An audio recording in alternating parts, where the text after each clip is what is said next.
Jai Shri Radhe. Shri Vallabhadisha ki Jai Ho. Jai Shri Krishna. Day 94. Story of Surdas ji. Continued, starting with part 10.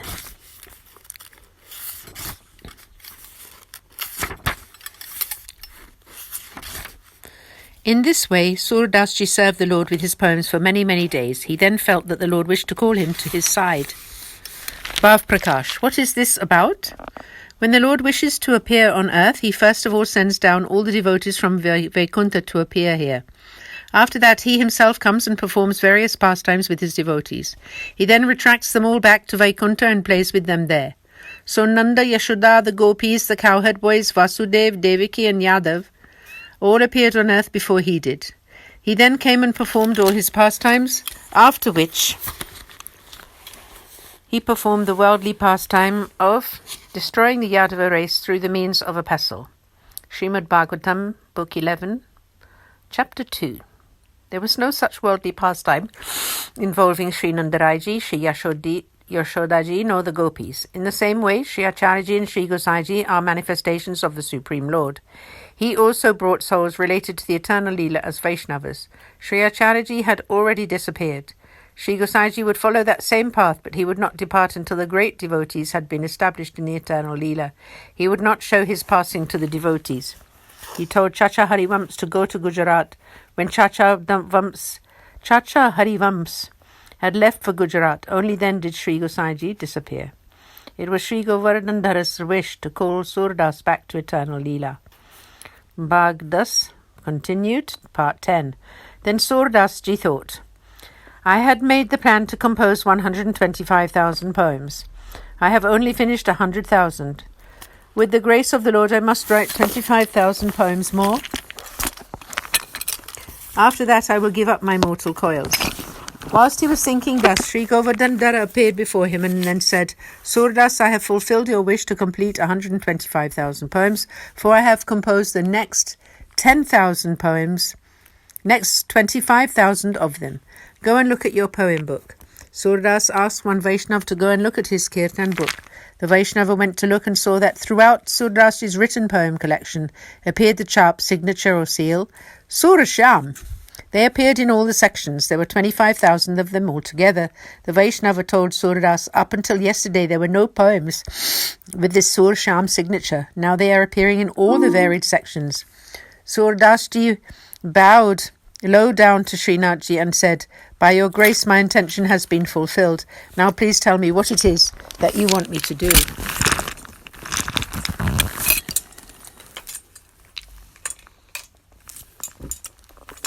Sri Govardhanaji said, I would like you to come now to join in my pastimes and taste their nectar. Having said this, Sri Govardhanaji became invisible. Surdas bowed down to him and became very happy. At that time there were two Vaishnavas with Surdas, not highly qualified, who had no idea that the Lord had spoken to Surdas, nor did they know what he had said.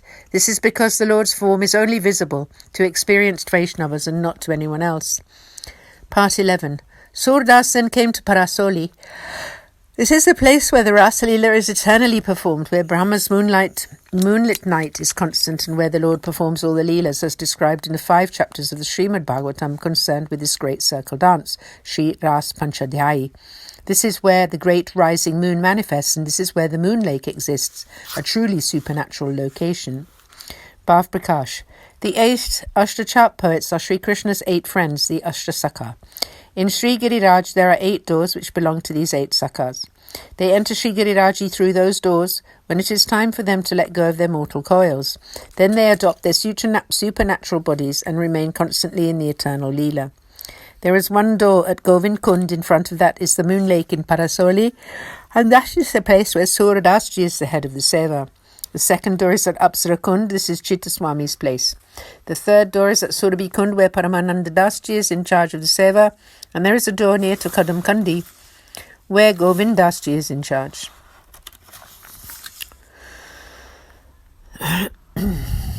There is a door at Rudrakund which belongs to Chaturbhuj Dasji. Opposite Bilchu there is a window into Sri Giriraji by which way they access the Rasastali, place of Raslila, the place where the Raslila happens. Krishnadas Adhikari is in charge of the Seva there. There is a door at Manasi Ganga and Nandadas is in charge there. There is a door in front of Anyur in a village called Yamunavata. Kumbandas is in charge of the Seva there. In this way, these 8 doors are entrances to the eternal Nikunj Leela, Sri Krishna's most confidential pastimes in Sri Giriraji.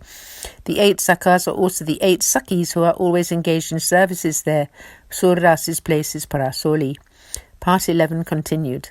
Surdas then bowed down to the flag of Sri Govardhan Nachi and lay down with his head towards the flag. He thought to himself, Sri Acharyaji and Sri Gosaiji have showered me with great grace always. They let me experience the pastimes of Sri Govardhan Nachi while still in this body.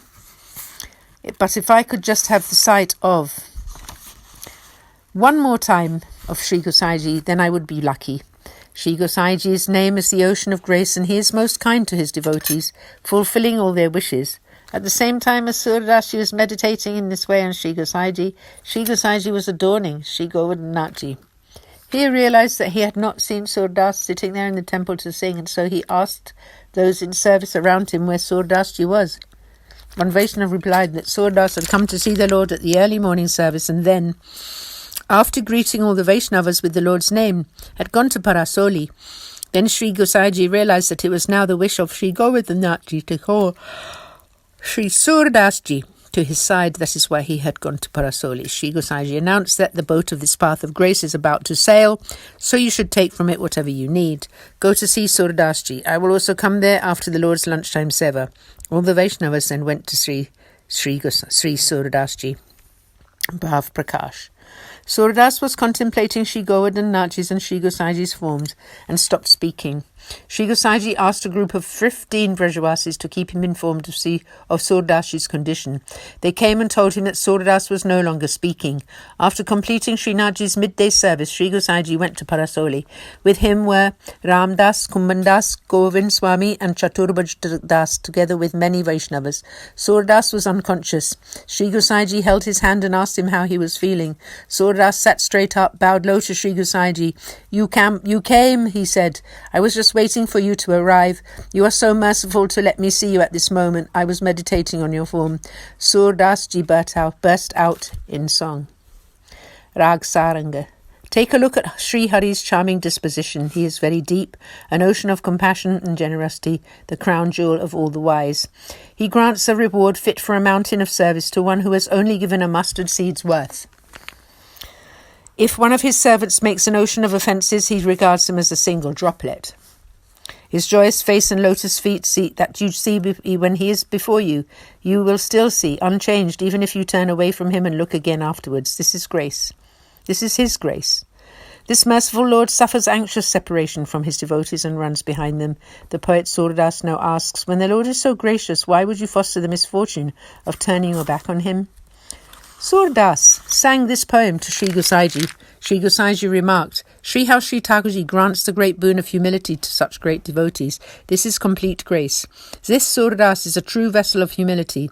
At that time, all the Vaishnavas were standing around Sri Gosaiji. Chaturbhaj Dasji then piped up, Surdasji is most certainly an accomplished Vaishnava. All the poems that Surdasji wrote were stimulated by his love for the Lord.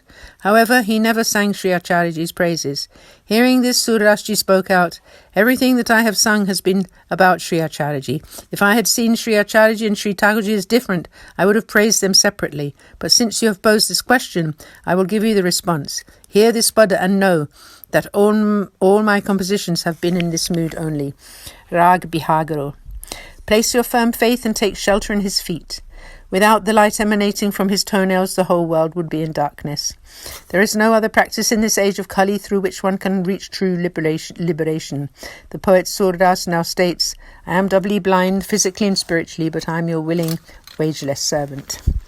In this song, Surdasji opened up his heart. His soul's complete faith and full dependence lay in his surrender to Sri Acharyaji's feet. He says that without the light from Sri Acharyaji's 10 jewel-like toenails of his lotus feet, all the three worlds would be filled with total darkness, and that when this is realized, know that your dependence is complete. In order to gain the ultimate reward in this age of Kali would be impossible without surrender to his feet. What else is there to reveal? Asked Surdashi. I am blind inasmuch as I consider Sri Acharyaji and Sri Govardhan to be separate. Sri Acharyaji and Sri Govardhan in the same way that anyone who thinks that Sri Thakurji and Sri Swamiji are separate beings is a fool. I am their willing servant who needs no payment. What does this mean? That it is all about love. In the Rasa Panchadhyaya, in the Song of the Gopis, they sing, "We are your servants who require no payment." They are not servants as in this world, so they are not for hire. If you devote yourself to the Lord just to get some result, then you are a paid servant, and this type of devotion is inferior. The type of devotion that demands no reward is the very best. That type of devotee is an unpaid servant. The Lord is captivated by such devotion. In the Rasa Panchadhyaya again, the Lord says, "I can never repay you. I shall remain forever in your debt." These are the qualities of an extraordinary spiritual servant. Surdas was such, and he sang this poem. This poem is so special that the bhavas of all his 125,000 poems are contained therein. Part 11 continued.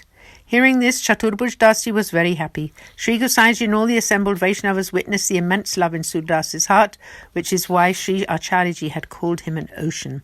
Surdasji's heart was fathomless, just like the ocean.